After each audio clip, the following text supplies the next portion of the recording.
구약성경 사무엘하 11장 1절에서 5절 말씀입니다. 그 해가 돌아와 왕들이 출전할 때가 되매 다윗이 요압과 그에게 있는 그의 부하들과 온 이스라엘 군대를 보내니 그들이 암몬 자손을 멸하고 랍바를 에워쌌고 다윗은 예루살렘에 그대로 있더라. 저녁 때 다윗이 그의 침상에서 일어나 왕궁 옥상에서 거닐다가 그곳에서 보니 한 여인이 목욕을 하는데 심히 아름다워 보이는지라. 다윗이 사람을 보내 그 여인을 알아보게 하였더니 그가 아뢰되 그는 엘리암의 딸이요 햇사람 우리아의 아내 밧세바가 아니니까 하니 다윗이 전령을 보내어 그 여자를 자기에게로 데려오게 하고 그 여자가 그 부정함을 깨끗하게 하였으므로 더불어 동침함에 그 여자가 자기 집으로 돌아가니라.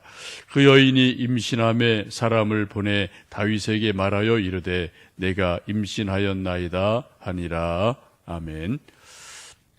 우리 사람은 참 묘한 존재여서 가난하고 힘들 때는 아주 겸손하고 진실하지만 어떻게 좀 부자가 되고 여유가 생기면 생각지도 못하는 많은 실수를 할 때가 참 많습니다.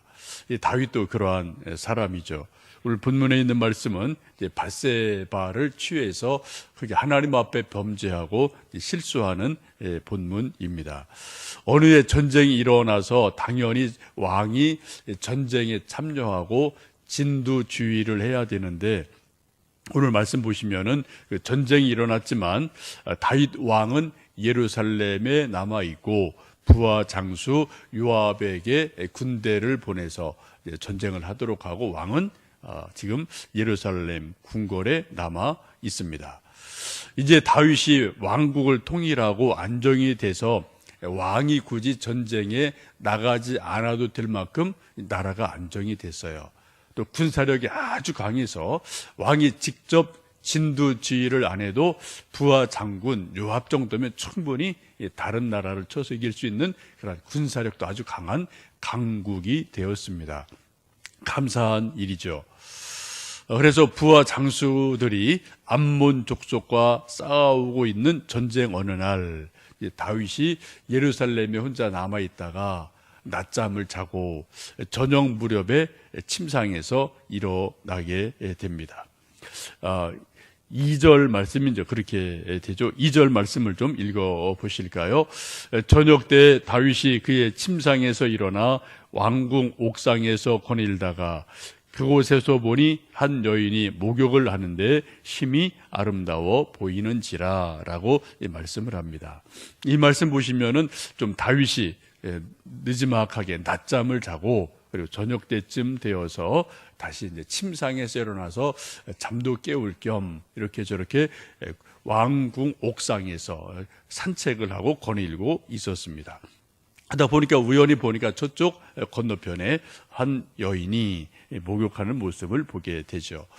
대개 이때 예루살렘의 어떤 집 모양을 보면 왕궁이 비교적 높은 언덕에 있고 또 건물이 크니까 고층 건물이죠. 그리고 평민들의 집들은 조금 낮은 집들이기 때문에 높은 데서 이렇게 낮은 데를 내려다볼 수 있는 그런 구조로 되어 있습니다.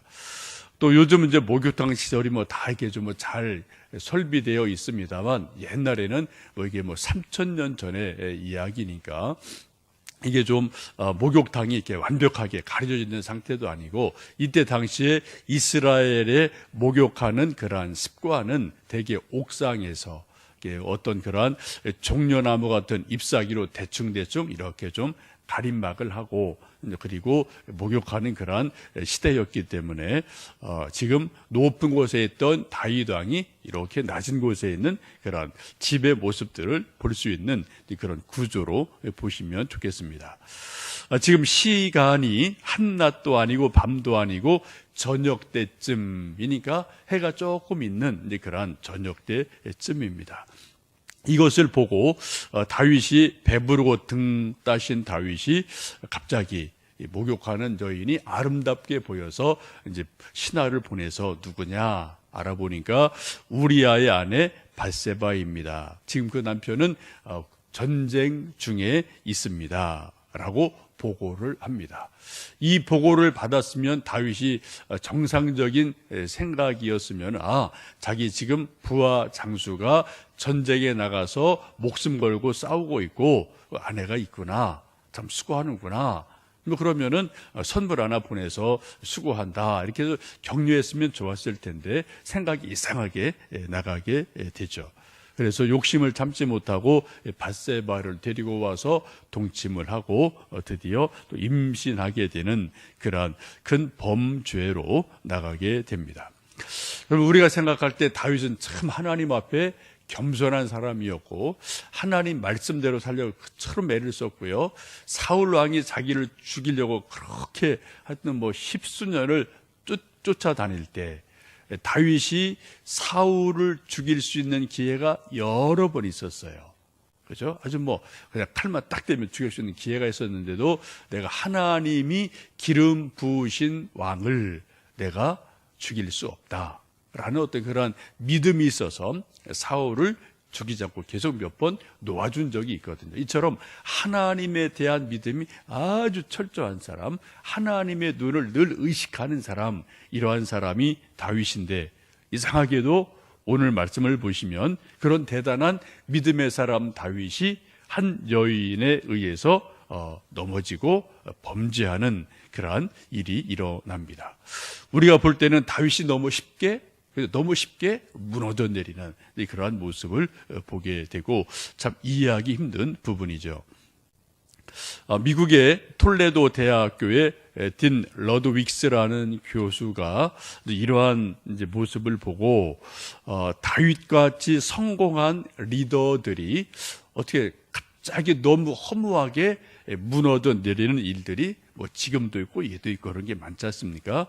좀 이해되지 않는 황당한 윤리적인 범죄를 일으키는 일들이 참 많다. 이런 것들을 역사적으로 좋게 좀 발견을 하고 연구를 하면서 이 사람이 이름을 붙였어요. 이러한 상황들을 밧세바 증후군이다라고 이름을 붙인 것이 있습니다.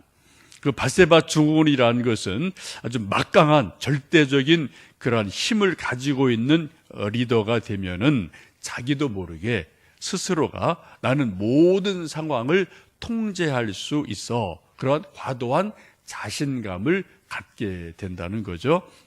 그래서 현실 감각을 잃어버리고 나는 괜찮아, 나는 실수하지 않아, 그런 교만, 오만에 차서 자기도 모르게 이런 범죄를 저지르는 일이 참 많다라는 것을 발견을 하게 됩니다. 특별히 이런 것들이 이제 왕 같은 절대 권력을 가진 사람들, 또 아주 돈 많은 그런 갑부들, 이런 사람들에게서 이러한 일들이 종종 일어난다는 거죠. 우리나라도 뭐 이런 일들이 뭐 종종 있어요. 얼마 전에도 충남 도지사 하던 한 사람이 하여튼 여비서와 뭐 이런저런 문제들이 일어나고 먼저 뭐 옳다 그러다 계속 뭐 논쟁은 있습니다. 뭐 어쨌든 지금 또 이제 도지사 그만두고 또 이제 감옥에 가 있고 이런 것도 있거든요. 다 이런 일들도 보면은 이런 다윗 같은 그런 상황들이고 일종의 이제 밧세바 증후군이다라고 볼 수가 있겠습니다. 인간은 어느 누구도 나는 절대로 그렇지 않아라고 자신할 수 있는 사람은 사실 아무도 없어요. 참 인생은 묘해서 가난하고 또 바쁘고 또 이럴 때는 아주 사람들이 겸손해요, 진실해요. 그런데 사람들이 뭐 큰 부자가 되든 어떤 절대 권력을 가지게 되면은 이상하게 사람이 변질이 돼서 저 사람 저런지 않았는데 라고 할 수 있는 어떤 그런 실수, 이런 것들을 많이 하는 것을 종종 볼 수 있습니다. 잠언 30장 7절, 8절, 9절에 아주 지혜로운 두 가지 기도를 구하는 내용이 있습니다. 내가 두 가지 일을 하나님께 구하여 싸우니 내가 죽기 전에 내게 거절하지 마시옵소서. 곧 헛된 것과 거짓말을 내게서 멀리 하옵시며 나를 가난하게도 마옵시고 부하게도 마옵시고 오직 필요한 양식으로 나를 먹이시옵소서. 혹 내가 배불러서 하나님을 모른다. 하나님이 누구냐 할까 하오며 혹 내가 가난하여 도둑질하고 내 하나님의 이름을 욕되게 할까 두려워함이니이다 라고 말씀하죠. 아주 기가 막힌 기도죠. 우리 기도할 때 하나님 이거 해주세요. 하나님 저거 해주세요. 우리 아들, 딸 이렇게 해주세요. 우리 사업 이렇게 해주세요. 병 낫게 해주세요. 뭐 수많은 기도가 있어요. 우리가 기도해야 됩니다. 그런데 잠언 30장에 있는 이 기도는 정말 지혜로운 기도고 우리 모든 사람이 이 기도를 좀 읽고 묵상하고 좀 배워야 될 중요한 기도입니다. 두 가지를 기도해요. 첫 번째는 하나님, 너무 가난해서 내가 배가 고프면 도적질할 수 있습니다. 사기칠 수 있습니다. 거짓말할 수 있습니다. 그러면은 하나님의 이름이 욕되게 됩니다. 여러분, 사흘 굶어서 여러분 다른 사람 물건에 손 안 댈 사람 거의 없죠. 그죠? 한 3, 4일 굶으면은 우리 모두는 다 장발장 같이 될 수 있는 가능성이 저도 있고 우리 모두니까 그런 배고픔에 대해 뭐 좀 연약함이 있지 않습니까? 그래, 너무 가난해서 다른 사람 물건 훔치지 않게 해주세요. 도적질하지 않게 해주세요. 라고 좀 가난하지 않도록 기도를 합니다. 또 반대로 너무 부자가 돼서 배부르고 등 따시고 그러면은 하나님도 필요 없다. 하나님 없는 게 더 좋네. 배부르네. 놀고 먹고 마실 것 실컷 있네. 라고 너무 배부르고 부자 되면은 하나님을 또 등지게 되고 교만하게 될 수 있기 때문에 하나님 저에게 너무 가난하게도 마시고 너무 부자도 되지 말게 해주세요. 적당하게 일용할 양식에서 조금 더 주시면 좋겠습니다. 라고 기도를 합니다. 참 지혜로운 기도죠. 물론 적당하게 얼마냐? 다 사람마다 다르죠. 어린애는 뭐 돈 10,000원이면은 아이고 많아요. 그렇지만 그죠? 어른들은 뭐 100만 원도 아이고 적어요. 뭐 1,000만 원도 적어요. 뭐 그렇게 해야 되고 뭐 사업하는 사람은 뭐 1억 있어도 아이고 적어요. 뭐 그럴 수 있지 않겠어요?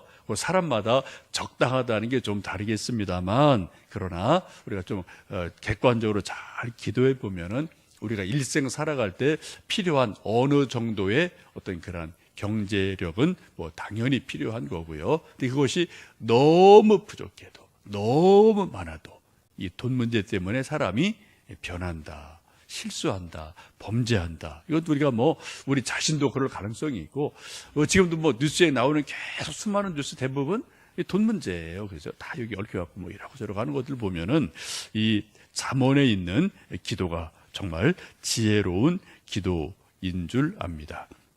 우리 모두는 완벽한 존재가 아니기 때문에 우리가 시험에 들지 않게 오늘도 깨어 기도해야 됩니다. 그리고 또 우리에게 주신 것을 감사히 여기며 자족하는 것도 참으로 중요하죠. 주님께서도 우리에게 말씀하기를 시험에 들지 않게 깨어 기도해라. 제자들에게 당부하시고 권면하셨고요. 또 주님의 기도도 보시면 우리에게도 시험에 빠지지 않게 하소서 기도를 가르쳐 주시고 또 일용할 양식을 주세요 라고 또 일용할 양식을 위해서 기도하고 일하도록 우리를 가르쳐 주고 계십니다. 오늘 하루도 우리가 또 열심히 기도하고 또 주어진 일터에서 일하면서 일용할 양식 주신 것을 감사히 여기고요. 또 하루 세끼 밥 먹을 때 맛있게 드시고 감사하게 드시고 또 그것 때문에 건강하고요. 또 우리에게 주시는 경제적인 열매들이 뭐 조금 뭐 많을 때 있고 적을 때 있고 이런 게 있겠습니다만 내게 주신 일용할 양식으로 여기고 또 감사히 받고 자족하면서 시험에 빠지지 않고 하나님께 영광 돌리고 또 주신 복을 분복을 누리는 귀한 오늘 하루가 될 수 있기를 주님의 이름으로 축복합니다. 우리 함께 기도하겠습니다.